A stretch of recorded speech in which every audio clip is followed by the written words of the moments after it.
Hi ಹಾಲ್ ಎಲ್ಲರೂ ಹೇಗಿದ್ದೀರಾ, ಎಲ್ಲರೂ ಚೆನ್ನಾಗಿದ್ದೀರಾ ಅಂತ ಭಾವಿಸ್ತೀನಿ. ಇದು ನಿನ್ನೆಯ ಕಂಟಿನ್ಯೂಷನ್ ಲಾಗು, ಅಂದರೆ ನಿನ್ನೆ ಅರ್ಧ ಹಾಕಿದ್ದೆ, ಇದು ನೆಕ್ಸ್ಟ್ ಹಬ್ಬದ ಮುಂದಿವರೆದ ಭಾಗ ಆಗಿರುತ್ತೆ. ಸೊ ಇಲ್ಲಿಂದ ಸ್ಟಾರ್ಟ್ ಮಾಡ್ತಾ ಇದ್ದೀನಿ. ಎಲ್ಲ ರೆಡಿ ಆಗಿಬಿಟ್ಟು ಫ್ರೆಶ್ ಅಪ್ ಆಗಿಬಿಟ್ಟು ಬಂದ್ವಿ. ನಂತರ ಇನ್ನೊಂದು ಮುಂದೆಗಡೆ ಟಿಪ್ ಹಾಕ್ಬಿಟ್ಟು ಅದಕ್ಕೂ ಒಂದು ಲುಂಗಿನ ಹಾಕ್ಕೊಂಡಿದ್ದೀನಿ, ಅಂದರೆ ಪಂಚೆನ ಹಾಕ್ಕೊಂಡಿದ್ದೀನಿ, ವೈಟ್ ಪಂಚೆ. ಸೊ ಅದಕ್ಕೊಂದು ಸ್ವಲ್ಪ ಏನಾದ್ರು ಡೆಕೋರೇಷನ್ ಮಾಡೋಣ ಅಂತ ಅಂದ್ಕೊಂಡೆ. ಈ ಥರ ಫ್ಲವರ್ದು ಒಂದು ಮಾತ್ರ ಮಿಕ್ಕಿತ್ತು. ಸೊ ಮೇಲ್ಗಡೆ ಅಂದರೆ ಬ್ಯಾಕ್ ಸೈಡ್ ಮಾತ್ರ 3 ಹಾಕಿದ್ದೀನಿ, ಆ ಕಡೆ ಈ ಕಡೆ ಒಂದು, ಮತ್ತು ಇಲ್ಲೇ ಟಿಪಾಯಿಗೆ ಹಾಕಿರೋ ಥರನೇ ಮೇಲ್ಗಡೆ ಒಂದು ಹಾಕಿದ್ದೀನಲ್ಲ, ಹಾಗಾಗಿ ಇನ್ನೊಂದು ಕೂಡ ಇತ್ತು. ಸೊ ಅದನ್ನ ಇಲ್ಲಿ ಡೆಕೋರೇಟ್ ಮಾಡಿದೆ.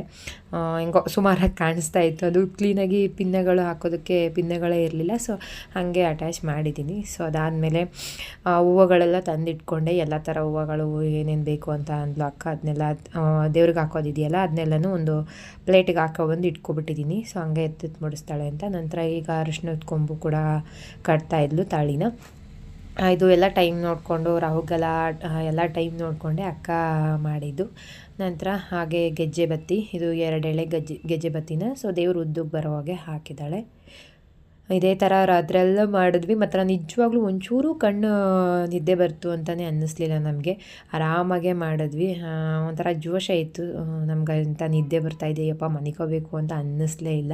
ಸೊ ಹೀಗೆ ಅಲ್ವಾ, ಏನಾದ್ರು ಹಬ್ಬ ಹರಿದಿನ ಅಥವಾ ಏನಾದ್ರು ಪ್ರೋಗ್ರಾಮ್ಗಳಿದೆ, ಫಂಕ್ಷನ್ಗಳಿದೆ ಅಂತ ಅಂದರೆ ಆ ನಿದ್ದೆ ಬರೋದೇ ಇಲ್ಲ ನಮಗಂತೂ. ಸೊ ಅದಾದಮೇಲೆ ನಾನು ಪೊಣ್ಸಿರೋ ಅಂಥ ಹಾರ ಹಾಕಿದ್ದೀವಿ. ನೋಡ್ತಾ ಕೆಳಗಡೆ ಮೊಗ್ಗಂಗೆ ತುಂಬಾ ಚೆನ್ನಾಗಿದೆ, ಮೇಲ್ಗಡೆ ಸ್ವಲ್ಪ ಹಳ್ಳೋಗಿತ್ತು. ಸೊ ಅದು ನಾನು ಒಂದು ಅದೇ 4-5 ದಿನ ಮುಂಚೆನೇ ತಂದು ಇಟ್ಕೊಂಡಿರೋ ಅಂಥ ಊದಲ್ಲಿ ಕಟ್ಟಿದ್ನಲ್ಲ, ಸೊ ಹಾಗಾಗಿ ಸ್ವಲ್ಪ ಹಳ್ಳೋಗ್ಬಿಟ್ಟಿದೆ. ನಂತರ ಕೆಳಗಡೆ ಮಾತ್ರ ಅವತ್ತೇ ತಂದು ಅವತ್ತೇ ಕಟ್ಟಿರೋದ್ರಿಂದ ಇನ್ನೂ ಮೊಗ್ಗಂಗಿತ್ತು. ಅದಾದಮೇಲೆ ಒಂದು ಲೋಟಸ್ ಇತ್ತು. ಸೊ ಹಾಗಾಗಿ ರೈಟ್ ಹ್ಯಾಂಡಿಗೆ ಕೊಡು ಅಂತ ಅಂದ್ಲು ಅಕ್ಕೆ. ಬಳೆ ಇಕ್ಕಿದ್ವಲ್ಲ, ಹಾಗಾಗಿ ಅದೇ ಕೈ ಅಂದ್ಕೊಂಡು ಅಲ್ಲೇ ಇಟ್ಟಿದ್ದೀನಿ. ಅದಾದಮೇಲೆ ಕಣಗ್ಲುವ ಲಕ್ಷ್ಮಿಗೆ ಶ್ರೇಷ್ಠ ಅಂತ ಹೇಳ್ತಾಳೆ. ಸೊ ಅದು ತಂದೇ ಇರಲಿಲ್ಲ. ಲಾಸ್ಟ್ ಮೂಮೆಂಟಲ್ಲಿ ನಾನು ಹೋಗಿ ಎಲ್ಲರೂ ಹೋಗಿ ನೋಡ್ಕೊಂಡು ತಗೊಬಂದಿವ್ಯ ಅಂತ ಅಂದರು. ಸೊ ನಾನು ಅಮ್ಮಂಗೆ ಏನೋ ಕೊಟ್ಟು ಕಳಿಸ್ಬೇಕಿತ್ತು, ಹಾಗಾಗಿ ನನ್ನ ಹಸ್ಬೆಂಡ್ ಬಂದಮೇಲೆ ಹೋಗಿದ್ನ. ಸೊ ಅದಾದಮೇಲೆ ಕೊನೆಗೂ ಸಿಕ್ತು. ಒಂದು ಮೊಳನ ತಗೊಬಂದಿದ್ದೆ, ಅದನ್ನ ಕಟ್ ಮಾಡಿಬಿಟ್ಟು ಇನ್ನೇನು ಕೈ ಹತ್ರ ಒಂದು ಬಳೆ ಹಾಕಿದ್ಮೇಲೆ ಒಂದೊಂದು ಕಡ್ಡಿ ಕಾಣಿಸ್ತಾ ಇತ್ತಾ, ಹಾಗಾಗಿ ಕಣಗ್ಲುವನೇ ಮುಟ್ಟಿಸ್ಕೊಂಡಿದ್ದೀವಿ. ಹಾಗೆ ಪ್ಲೇಟ್ಗಳನ್ನೆಲ್ಲ ಒಂದೊಂದೇ ಜೋಡಿಸ್ಕೊತಾ ಇದ್ವಿ. ಅಷ್ಟೊತ್ತಿಗೆ ನಮ್ಮ ಭಾವ ಕೂಡ ಎದ್ದು ಬಂದರು. ಸೊ ಅವರು ಫ್ರೆಶ್ ಅಪ್ ಆಗ್ಬಿಟ್ಟು ಬರಬೇಕಲ್ಲ ಪೂಜೆ ಮಾಡೋದಕ್ಕೆ ಅಂತ ಅಂದ್ಬಿಟ್ಟು. ಸೊ ನಾವು ಏನೇನು ಎಲ್ಲ ಮಾಡಿದ್ವಿ, ಪ್ಲೇಟ್ಗಳನ್ನ ಅಕ್ಕ ಜೋಡಿಸ್ತಾ ಇದ್ಲು. ನಾನು ಈ ಕಾಮಾಕ್ಷಿ ದೀಪ ಇತ್ತಲ್ಲ, ಅದಕ್ಕೆ ಈ ಥರ ಹೂವುಗಳನ್ನ ಅಂಟಿಸೋದಕ್ಕೆ ಹೇಳಿದ್ಲು. ತುಂಬಾ ಚೆನ್ನಾಗಿದೆ, ಆಮೇಲಿಂದ ತೋರಿಸ್ತೀನಿ ಯಾವ ಥರ ಮಾಡಿದ್ದೀವಿ ಅದನ್ನ ಅಂತ. ತುಂಬಾ ಚೆನ್ನಾಗಿ ಕಾಣಿಸ್ತಿತ್ತು. ಹಾಗೆ ಇನ್ನೊಂದು ಲೈಟಿಂಗ್ಸ್ ಕೂಡ ಇತ್ತು ಅಕ್ಕನ ಹತ್ರ ಈ ಥರದ್ದು. ಸೊ ಅದನ್ನ ಎಲ್ಲಿ ಬಿಡೋದು ಅಂತ ಕೇಳಿದ್ರು. ಸುಮ್ಮನೆ ಹಾರ ಹಾಕ್ದಂಗೆ ಮುಂದೆಗಡೆ ಒಂದು, ಅಂದರೆ ದೇವ್ರಿಗೆ ಲೈಟು ಮುಂದಕ್ಕೆ ಬರುತ್ತೆ ಅಂತ ಅಂದ್ಬಿಟ್ಟು ಹಾಕಿದ್ವಿ. ನೋಡ್ತಾ ಇರ್ಬೋದು ಎಷ್ಟು ಚೆನ್ನಾಗಿ ಪೋಣಿಸ್ದಂಗೆ ಕಾಣಿಸ್ತಿದೆ. ಕಾಮಾಕ್ಷಿ ದೀಪ ಅಂತೂ ಸಖತ್ತಾಗಿ ಕಾಣಿಸ್ತಾ ಇತ್ತು. ಹಾಗೆ ವಿಘ್ನೇಶ್ವರಂಗೂ ಕೂಡ 21 ಗರಿಕೆನ ಕಿತ್ಕೊಬಂದು ನಮ್ಮ ಅಕ್ಕವ್ರತ್ತೆ ಎಲ್ಲನೂ ಕ್ಲೀನಾಗಿ ತೊಳೆದು ಅದನ್ನ ಜೋಡಿಸ್ಬಿಟ್ಟು ಕೊಟ್ಟರು. ಸೊ ಅದಾದಮೇಲೆ ವಿಘ್ನೇಶ್ವರನ ಹತ್ರ ಇಟ್ಟಿದ್ದೀವಿ. ಸೊ ನೋಡ್ತಾ ಇರ್ಬೋದು, ದೇವ್ರ ದೀಪ ಹಚ್ಚೋಕ್ಕೂ ಮುಂಚೆನೇ ಒಂದು ವೀಡಿಯೋನ ಮಾಡಿಕೊಂಡೆ ಹೇಗೆ ಕಾಣಿಸ್ತಾ ಇದೆ ಅಂತ. ಈ ಸಲ ಅಂತೂ ತುಂಬಾ ಚೆನ್ನಾಗಿ ಕಾಣಿಸ್ತಾ ಇತ್ತು. ಹಾಗೆ ಒಂದು ಪುಟಾಣಿ ಲಕ್ಷ್ಮಿ ಕೂಡ ಇತ್ತು, ಅದನ್ನು ಕಾಸಿನೊಳಗಡೆನೇ ಇಟ್ಟಿದ್ದೀವಿ. ಸೊ ಅದಕ್ಕೂ ಕೂಡ ಅಂದರೆ ಏನೇನು ಪ್ಲೇಟ್ಗಳಿಟ್ಟಿದ್ದೀವಿ, ಸೊ ಅದೆಲ್ಲ ಪ್ಲೇಟ್ಗೂ ಒಂದೊಂದು ಹೂವನ್ನು ಇಟ್ಕೊಬಂದೆ. ಪಂಚಾಮೃತನೂ ರೆಡಿ ಮಾಡಿಟ್ಟಿದ್ಲು. ಹಾಗೆ ಹಸಿ ಹಾಲನ್ನು ಕೂಡ ಇಡ್ತಾರಂತೆ, ಒಂದು ಲೋಟದಲ್ಲಿ ಹಸಿ ಹಾಲನ್ನು ಕೂಡ ಇಟ್ವಿ. ಈಗ ನಮ್ಮ ಅಕ್ಕ ಪೂಜೆ ಮಾಡ್ತಿರೋ ಅಂಥ ಸಮಯ. ಅಕ್ಕ ಹಾಗೆ ದೀಪ ಅಂಟಿಸ್ತಾ ಇದ್ದಾರೆ. ಸೊ ಒಂದು ವೀಡಿಯೋ ಮಾಡ್ಕೊಂಡು ಆದಮೇಲೆ ಅಕ್ಕ ದೀಪ ಹಚ್ಚೋದನ್ನು ವೀಡಿಯೋ ಮಾಡ್ಕೋತಾ ಇದ್ದೀವಿ. ಫಸ್ಟು ನಾವು ಲಕ್ಷ್ಮಿ ಕುಂಡ್ರಿಸ್ತಾ ಇದ್ದಿದ್ದು, ಇನ್ನೂ ಅಂದರೆ ಟಿಪಾಯಿ ಬರುತ್ತಲ್ಲ, ಟಿಪಾಯಿಗಿಂತ ಒಂಚೂರು ದೊಡ್ಡ ಕಾಣಿಸ್ತಾ ಇತ್ತು ಅಷ್ಟೇ. ಅಂದರೆ ಅಷ್ಟು ಹೈಟಿಗೆ ಏನು ಕೊಡೋದು ಅಂತ ಗೊತ್ತಾಗ್ತಿರ್ಲಿಲ್ಲ, ಟೇಬಲ್ಗಳೇನೂ ಇರಲಿಲ್ಲ. ಈ ಸಲ ನಮ್ಮಮ್ಮ ಚಿನ್ನುಗೆ ಅಂತ ಅಂದ್ಬಿಟ್ಟು ಈ ಥರ ಟೇಬಲ್ನ ತಗೊಟ್ಟಿದ್ರು, ಸ್ಟಡಿ ಟೇಬಲ್ನ. ಸೊ ಅದ್ರ ಮೇಲೆ ಕೊಂಡಿಸಿರೋದ್ರಿಂದ ತುಂಬಾ ಚೆನ್ನಾಗಿ ಕಾಣಿಸ್ತಿದೆ. ಅದ್ರ ಮೇಲೆ ಅಂತಲ್ಲ, ಸ್ವಲ್ಪ ಹೈಟ್ ಇದೆಯಲ್ಲ ಹಾಗಾಗಿ. ಅದಾದಮೇಲೆ ಇನ್ನೊಂದು ಮಣೆ ಹಾಕಿದ್ರು ಇನ್ನೂ ಎತ್ತರ ಕೂರುತ್ತೆ, ಅಂದರೆ ದೇವ್ರಿಗೆ ಮಣೆ ಇಡ್ತೀವಲ್ಲ ಅದಕ್ಕೆ ಇನ್ನೊಂದು ಸಿಲ್ವರ್ ಕೋಟಿಂಗ್ ಮಣೆ ಬರುತ್ತೆ, ಅದನ್ನ ಇಟ್ಟರೆ ಮಾತ್ರ ಇನ್ನೂ ತುಂಬಾ ಚೆನ್ನಾಗಿ ಕಾಣಿಸುತ್ತೆ ಹೈಟಾಗಿ. ಸೊ ಮುಂದೆಗಡೆ ಈ ಟೇಬಲ್ ಮೇಲೂ ಕೂಡ ನಾವು ಏನಾದ್ರು ಹಣ್ಣು, ತಾಂಬೂಲ ಆ ಥರ, ಅಂದರೆ ಮಡ್ಲಕ್ಕಿ ತುಂಬ್ತಾರಲ್ಲ ಅದನ್ನೆಲ್ಲ ಇಟ್ಕೊಂಡಾಗ ಸೀರೆ ಎಲ್ಲ ಫುಲ್ ಕವರ್ ಆಗಲ್ಲ, ಕ್ಲೀನಾಗಿ ಕಾಣುತ್ತೆ. ನಮ್ಮ ಫೋಟೋಗೆಲ್ಲ ಕ್ಲೀನಾಗಿ ಕವರ್ ಆಗುತ್ತೆ ಸ್ಯಾರಿ ಅಂತ ಅನ್ಬೋದು. ಈಗ ಸ್ಯಾರಿ ಮೇಲೆ ಒಂದು ಹಣ್ಣು ಮತ್ತು ಏನಿದೆ ಅದೇನು ಅಂತಾರಲ್ಲ, ಸೊ ಬಾಯಿಗೆ ಬರೋಲ್ಲ, ಮಡ್ಲಕ್ಕಿನ ಮುಂದೆನೇ ದೇವ್ರ ಮುಂದೆನೇ ಸೀರೆ ಮೇಲೆ ಸ್ವಲ್ಪ ನರಿಗೆ ಬಂದಿದೆಯಲ್ಲ, ಆ ನರಿಗೆ ಮೇಲೆ ಇಟ್ಬಿಟ್ಟು ಅಕ್ಕ ಪೂಜೆ ಮಾಡ್ತಾಯಿದ್ದಾಳೆ.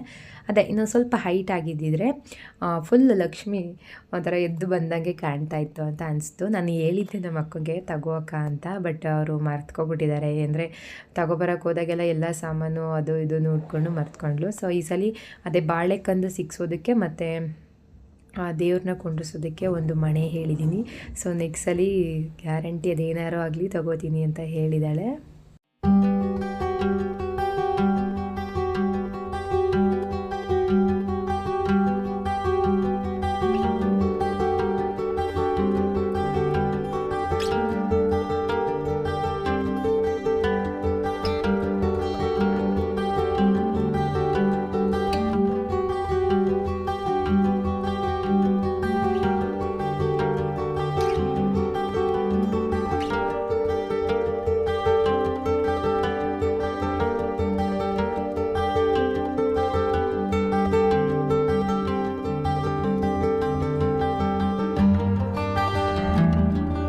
ಅವ್ರ ಮನೇಲಿ ಪೂಜೆ ಮುಗಿಸಿದ ತಕ್ಷಣವೇ ನಾನು ಕೂಡ ನಮ್ಮ ಮನೆಗೆ ಹೊರಟೆ.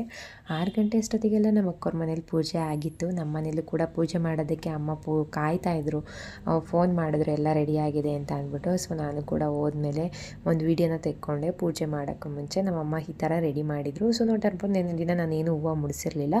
ಸೊ ಈಗೆಲ್ಲ ಪ್ಲೇಟ್ಗಳನ್ನ ಇಟ್ಟು ಹೂವು ಸೀರೆ ಎಲ್ಲ ಇಟ್ಟಿದ್ರು. ನಾನು ಬಂದು ಪೂಜೆ ಮಾಡಿಕೊಂಡೆ. ನಂತರ ನನ್ನ ಮಗ ಕೂಡ ಎದ್ದಿದ್ದ. ಸೊ ಅವನು ಬಂದು ತೊಡೆ ಮೇಲೆ ಹಾಗೆ ಮನಿಕೊಂಡಿದ್ದಾನೆ, ಟಿ ವಿ ನೋಡ್ತಾ ಇದ್ದ. ಈ ಕಡೆ ಜಾಗ ಇತ್ತಲ್ಲ, ಇಲ್ಲಿ ಚೇರ್ ಇಟ್ಟಿದ್ನಲ್ಲ, ಸೊ ದೇವ್ರ ಪೂಜೆ ಮಾಡೋದಕ್ಕೆ ಹಿಂಸೆ ಆಗಬಾರ್ದು ಅಂತ ಆ ಕಡೆ ಫ್ರಿಜ್ ಪಕ್ಕಕ್ಕೆ ತಳ್ಳಿಬಿಟ್ಟಿದ್ದೀನಿ. ಪೂಜೆ ಎಲ್ಲ ಆದಮೇಲೆ ಸ್ವಲ್ಪ ಹೊತ್ತು ರಿಲ್ಯಾಕ್ಸ್ ಆಗೋಣ ಅಂತ ದೇವ್ರ ಮನೆ ಮುಂದೆನೇ ಕೂತ್ಕೊಂಡೆ. ನಂತರ ನಾಷ್ಟ ಏನಾದ್ರು ಮಾಡಬೇಕಲ್ವ, ಒಂದು 5 ನಿಂದ 10 ನಿಮಿಷ ಕೂತಿದ್ನೇನೋ ಅಷ್ಟೇ. ಸೊ ಅದಾದಮೇಲೆ ಇದ್ದು ಅಮ್ಮ ಹುಡುಗರಿಗೆಲ್ಲ ಸ್ನಾನ ಮಾಡಿಸೋದಕ್ಕೆ ಅಂತ ಹೋದರು. ಅಷ್ಟೊತ್ತಿಗೆ ನಾನು ಕೂಡ ಅಡುಗೆನೆಲ್ಲ ರೆಡಿ ಮಾಡ್ಕೊಳ್ಳೋಣ, ಅಂದರೆ ಊಟ ಮಾಡ್ಕೊಬಿಡೋಣ, ನಾಷ್ಟಕ್ಕೆ ರೆಡಿ ಮಾಡ್ಕೊಳ್ಳೋಣ ಅಂತ ಅಂದ್ಬಿಟ್ಟು ಶುಂಠಿ ಬೆಳ್ಳುಳ್ಳಿ ಪೇಸ್ಟ್ ಇತ್ತು. ಹಾಗಾಗಿ ಪಲಾವ್ನ ಮಾಡ್ತಾಯಿದ್ದೀನಿ. ಬೇಗ ಕ್ವಿಕ್ಕಾಗಿ ಆಗೋ ರೆಸಿಪಿನೇ ಅಂತ ಅನ್ಬೋದು. ಹಾಗಾಗಿ ಪಲಾವ್ ಮಾಡಿಕೊಂಡೆ.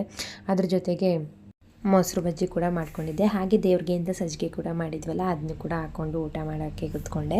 ನಂತರ ನಮ್ಮಮ್ಮ ಹುಡುಗರಿಗೆಲ್ಲ ಸ್ನಾನ ಮಾಡಿಸಿದ್ರಲ್ಲ, ನಮ್ಮ ಚಿರುಗೆ ಪೂಜೆ ಮಾಡೋದ್ರಲ್ಲಿ ತುಂಬಾ ಇಂಟ್ರೆಸ್ಟ್ ಇರುತ್ತೆ.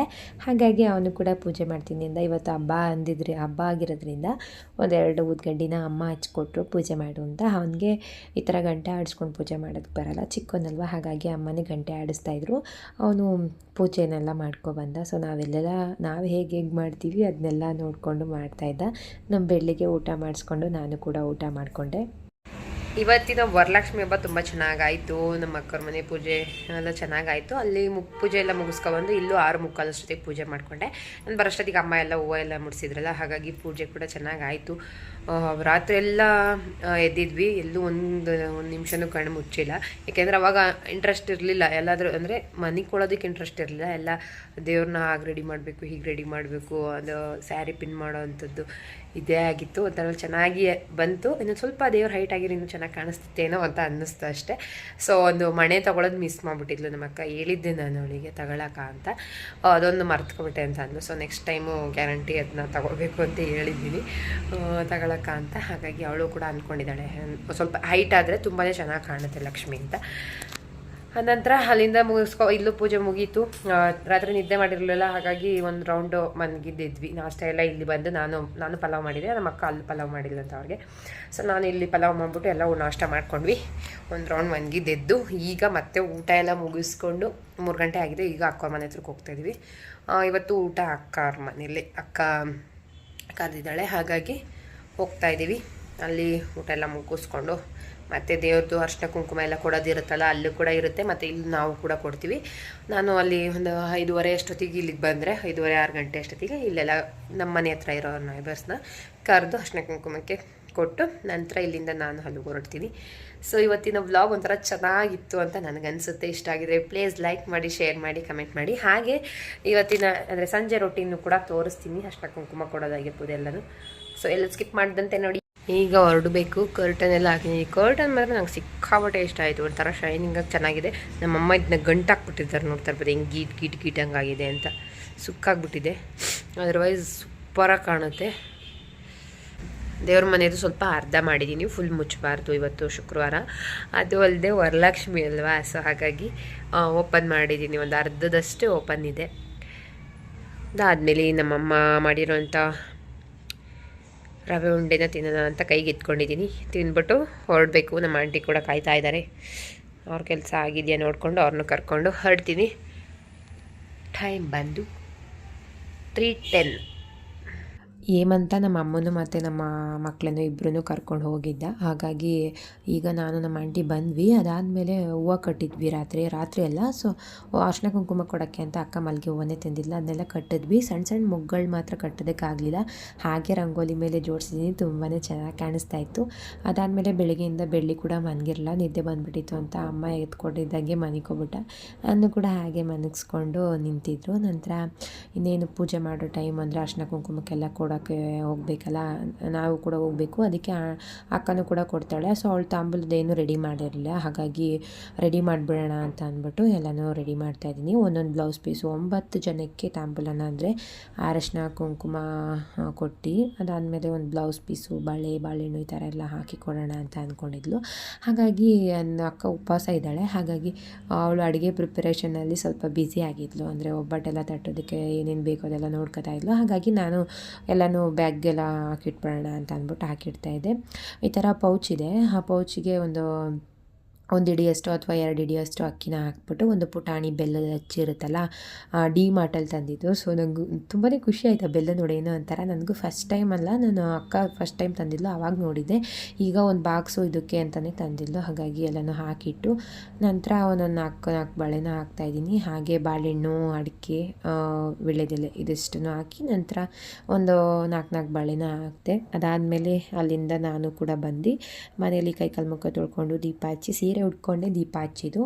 ಅರಿಶಿನ ಕುಂಕುಮಕ್ಕೆ ಕೊಡೋಕ್ಕೆಲ್ಲನೂ ನಾನು ರೆಡಿ ಮಾಡಿ ಇಟ್ಬಿಟ್ಟು ಅದಾದಮೇಲೆ ಕರೆಯೋದಕ್ಕೆ ಅಂತ ಹೋಗಿದ್ದೆ. ಕರೆಯೋಕ್ಕೆ ಹೋದಾಗ ಅವ್ರ ಮನೇಲೂ ಕೂಡ ಲಕ್ಷ್ಮಿನ ಕೊಂಡ್ರಿಸಿದ್ರು. ಅಲ್ಲಿಂದ ಅವ್ರ ಮನೇಲೂ ಅರಿಶಿನ ಕುಂಕುಮ ತೊಗೊಂಡು ಅದಾದಮೇಲೆ ನಮ್ಮ ಮನೆ ನಾನು ಕರೆದಿರೋರೆಲ್ಲ ಬಂದು ತೊಗೊಂಡೋದ್ರು. ಸೊ ನಮ್ಮ ಆಂಟಿ ಕೂಡ ನನಗೆ ಕೊಡೋದಕ್ಕೆ ಅಂತ ಕರಿತಾಯಿದ್ರು, ತಡಿ ಆಂಟಿ ನಮ್ಮ ಮನೇಲಿ ಕೊಟ್ಬಿಟ್ಟು ಬರ್ತೀನಿ ಅಂತ. ಸೊ ಇನ್ನೊಬ್ಬರು ಬರಬೇಕಿತ್ತು, ಕಾಯ್ಕೊಂಡು ನಿಂತಿದ್ದೆ. ನಂತರ ಅವ್ರು ಬಂದಮೇಲೆ ಅರಿಶಿನ ಕುಂಕುಮ ಕೊಟ್ಬಿಟ್ಟು ಅದಾದಮೇಲೆ ನಮ್ಮ ಆಂಟಿ ಮನೆಗೆ ಹೋದೆ. ನಮ್ಮ ಆಂಟಿ ಮನೇಲಿ ಅಂದರೆ ಜಾಸ್ತಿ ಜನ ನಮ್ಮ ಬಿಲ್ಡಿಂಗಲ್ಲಿ ಏನಿಲ್ಲ. ಸೊ ನಮ್ಮ ಬಿಲ್ಡಿಂಗಲ್ಲಿ ನಾವು ಅಲ್ಲದೇ 5 ಮನೆ ಇದೆ. ಸೊ 5 ಮನೆಯಲ್ಲೂ ಕೂಡ ಅಂದರೆ 5 ಮನೇಲಿ ಕರೆಯೋದಕ್ಕಾಗಲಿಲ್ಲ, ಒಬ್ಬರು ಮನೇಲಿ ಇರಲಿಲ್ಲ. ಹಾಗಾಗಿ ನಾನು 4 ಮನೇಲಿ ಕರೆದಿದ್ದೆ, ನಮ್ಮ ಆಂಟಿನೂ ಸೇರಿಸ್ದಂಗೆ. ಹಾಗಾಗಿ ಅವರೆಲ್ಲ ಬಂದಮೇಲೆ ಅರಿಶಿನ ಕುಂಕುಮ ಕೊಟ್ಟು ನಂತರ ಇಲ್ಲಿ ಬಂದೆ. ಇವರೆಲ್ಲ ರೆಡಿ ಮಾಡ್ತಾಯಿದ್ರು, ಒಬ್ಬಟ್ಟು ಬಜ್ಜಿನೆಲ್ಲ ಹಾಕ್ತಾಯಿದ್ರು. ನಮ್ಮ ಅಕ್ಕ ಒಪ್ಪತ್ತು ಬಿಡೋದಕ್ಕೆ ಅಂತ ಅಂದ್ಬಿಟ್ಟು ಕೂತಿದ್ಲು. ಇವತ್ತು ಶುಕ್ರವಾರ ಅಲ್ವಾ, ಸೊ ವ್ರತ ಮಾಡಿದ್ರೆ ಚೆನ್ನಾಗಿರುತ್ತೆ, ಅಂದರೆ ಉಪವಾಸ ಮಾಡಬೇಕು ಅಂತ ಹೇಳಿದರು ನಮ್ಮ ಆಂಟಿ. ಹಾಗಾಗಿ ನಮ್ಮ ಅಕ್ಕ ದೇವರು ಅವಳೇ ಎಲ್ಲ ಪ್ರತಿಷ್ಠಾಪನೆ ಮಾಡಿರೋದು ಅಕ್ಕನೇ ಕೂಡ ಉಪವಾಸ ಇದ್ಲು. ಅವಳು ಕೂಡ ಒಪ್ಪತ್ತೆಲ್ಲ ಬಿಟ್ಟ ಮೇಲೆ ನಾವು ಕೂಡ ಊಟ ಮಾಡಿಕೊಂಡು ಬಂದ್ವಿ. ನಮ್ಮ ಅಕ್ಕಂಗೂ ಕೂಡ ಅರಿಶಿನ ಕುಂಕುಮ ಕೇಳಿದ್ದೆ, ಅವಳು ಕೂಡ 5ರಲ್ಲಿ ಒಬ್ಬಳಾಗಿದ್ಲು. ನಾನು ನಮ್ಮ ಮನೇಲಿ ಅರಿಶಿನ ಕುಂಕುಮ ಕೊಟ್ಟಾದಮೇಲೆ ನಮ್ಮ ಆಂಟಿ ಕೂಡ ಇನ್ನೂ ನಮ್ಮ ಅಕ್ಕವ್ರ ಮನೆ ಹತ್ರನೇ ಇದ್ದರು. ಅವ್ರು ಇನ್ನೂ ಊಟ ಮಾಡಿಲ್ಲ, ಹಾಗಾಗಿ ಟೈಮ್ ಆಗಿಬಿಡುತ್ತೆ ಅಕ್ಕ ಬಾ ಅಂತ ಅಂದ್ಬಿಟ್ಟು ಅವಳನ್ನು ಕೂಡ ಕರೆದೆ. ನಮ್ಮ ಮನೇಲಿ ತೊಗೊಂಡಾದ್ಮೇಲೆ ಇಲ್ಲಿ ಆಂಟಿ ಮನೆಗೆ ಕರ್ಕೊಬಂದಿದ್ದೀನಿ. ಸೊ ನಮ್ಮ ಆಂಟಿ ಈ ಥರ ಪೂಜೆ ಮಾಡಿದ್ದಾರೆ. ನೋಡ್ತಾ ಇರ್ಬೋದು, ಸೀರೆ ನಮ್ಮ ಅಕ್ಕನ ಥರ ನಮ್ಮ ಅಕ್ಕ ಉಡಿಸಿದಲ್ಲ ಅದೇ ಸೀರೆ ಕೆಳಗಡೆ ಇಟ್ಟಿದ್ದಾರೆ. ಅಬ್ಸರ್ವ್ ಮಾಡಿದರೆ ಗೊತ್ತಾಗುತ್ತೆ. ಸೊ ಅವಳಿಗೂ ಅರಿಶಿನ ಕುಂಕುಮ ನಮ್ಮ ಆಂಟಿ ಮನೆಯಲ್ಲೂ ಕೊಟ್ಟೆ. ಆ ನಂತರ ಮಾಮನೇ ಕರ್ಕೊಬಂದಿದ್ರಲ್ಲ, ಹೊರಟ್ಲು. ಅವಳು ಕೂಡ ಅಲ್ಲಿ ಊಟ ಎಲ್ಲ ಕೊಡಬೇಕಿತ್ತಲ್ಲ, ಹಾಗಾಗಿ ಗಾಡಿಲೇ ಬಂದಿದ್ದರು, ಗಾಡಿಲೇ ಹೊರಟರು. ಇವತ್ತಿನ ವ್ಲಾಗ್ ಮಾತ್ರ ನನಗೆ ತುಂಬಾ ಇಷ್ಟ ಆಯಿತು. ತುಂಬಾ ಎನರ್ಜೆಟಿಕ್ ಆಗಿದೆ, ಮತ್ತು ಒಂಥರ ಪಾಸಿಟಿವ್ ಎನರ್ಜಿ ನಮ್ಮಲ್ಲಿ ಒಂಥರ ರನ್ ಆಗ್ತಿತ್ತು ಅಂತಲೇ ಅನ್ನಿಸ್ತು. ಸೊ ಇವತ್ತಿನ ವ್ಲಾಗ್ ಇಷ್ಟ ಆದರೆ please like, share and comment. Love you all. Bye. Thank you for watching.